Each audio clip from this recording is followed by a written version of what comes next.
Who are some of my favorite philosophers? It's a loaded question.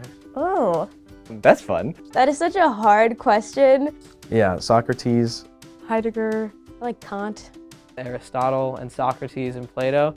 I really like Descartes. If there's someone that I could sit down and have a dinner with, it would be Soren Kierkegaard. Talking about love, talking about the nature of holiness. I always have to go back to them to kind of check in. I think that they get to a really fundamental level of what it is to be a human in the world in a way that something like psychology or neuroscience can't. To be able to develop a system of thought that is logically consistent throughout, that's a beautiful thing. Sjla is the result of an idea that two Jesuits had at the University of Scranton back in the early 1970s, when there were major curricular reviews in colleges and universities across the country.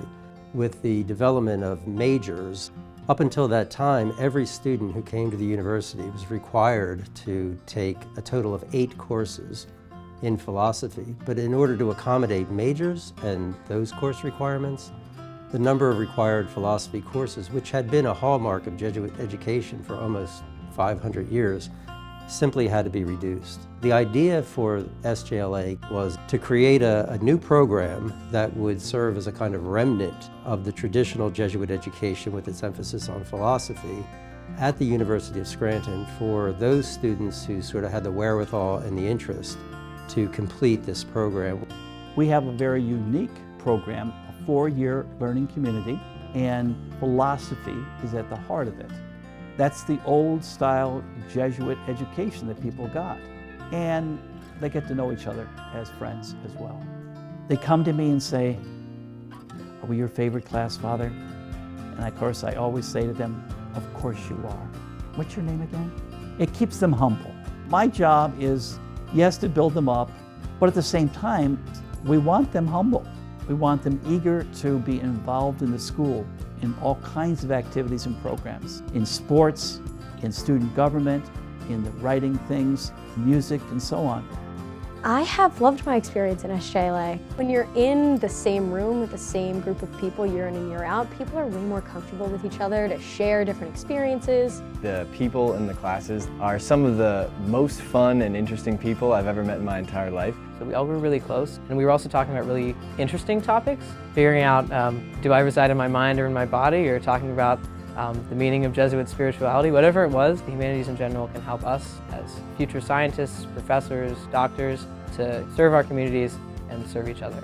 A lot of the most fun things are the things that happen right after class. And everyone's sticking around because you want to talk to everybody about what they thought about the lecture. I've learned more in those 5 minutes probably than in some lectures that I've been in because the students are just so bright. I'd probably say one of the most memorable experiences was having to dress up in medieval garb and defend St. Thomas Aquinas' proofs for God in front of 3 philosophy professors.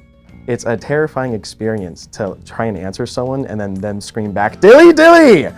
It's just really ridiculous, but it makes the memories of this program so worthwhile.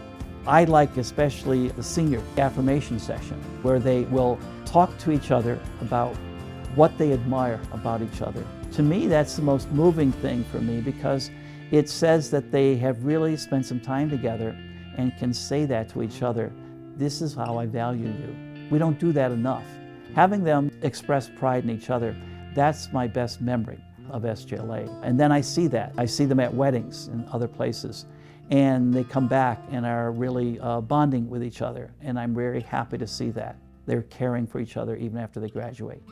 I'm very, very grateful for having the opportunity to join the program. It's been personally transformative for myself, for all of my peers involved. It's taught me a lot about what it's like to be a leader in a group full of leaders, of people that all are very talented, can all have something to bring to the table, and it's been fun to learn how to both be a leader and be a follower at the same time. It has touched every aspect of my life, from just being a human being to understanding other human beings, and that is very helpful for business. It's very helpful for any sort of language studies that I engage in. It's helpful for anything you can possibly imagine. Like I really feel like I can navigate the world now. I could actually live a life of meaning and service in a way that I wouldn't have been able to had I never asked those deep questions about who am I? What do I really want? what am I here for, and what makes a life worth dying for? The last time we had an alumni reunion, one person back from the 80s said, "It amazes me that I was at a table with people from 10 years away and 20 years away from me. We all had the same sense of spirit and joy in the program, and the continuity was there." It's been wonderful having you come back.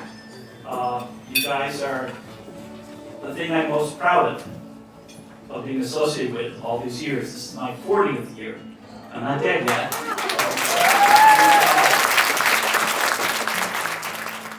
The SJLA program would certainly benefit from gifts that would help make it possible for students who find themselves in a difficult financial situation to remain in the program. A more ambitious goal would be to develop a regular scholarship for members of the SJLA program who come from a more challenging financial situation. So I think the main thing is scholarships. We'd like to start having a scholarship for people who need some extra money to finish here in SJLA. Also, we have a very limited budget. We need some help in just the ordinary running of the program. We run retreats, special night events, that cost a lot of money. So it would certainly be very much appreciated and very helpful if we could increase funding for the SJLA program. When I came into this program, I actually wasn't spiritual or religious. I sat with myself one day and I wasn't feeling well at all. I couldn't figure out why, and then it just hit me that I was not a body with a soul. I was a soul embodied first, and that was big because it allowed me to understand that there's this very complex, immaterial part of my existence that transcends anything material that I've ever been taught. And finding the light inside myself also allowed me to find the light who passed on that essence to me. That was when I started believing in God. After that, I was able to really start healing. I think that is the whole point of the SJLA program. It's to sort of invoke that moment within everybody, that moment of enlightenment, really, and then to bring that light out into the world in acts of service, in acts of love, in acts of authenticity. SJLA is at the heart of what I do. If I were to leave tomorrow, I've made my contribution already. SJLA is what really I feel I made a difference at. Math and art and science are cool and all, but I think we need to, this needs to be in place first, which the SJLA program really, that's what it helps promote. That's what it does to you.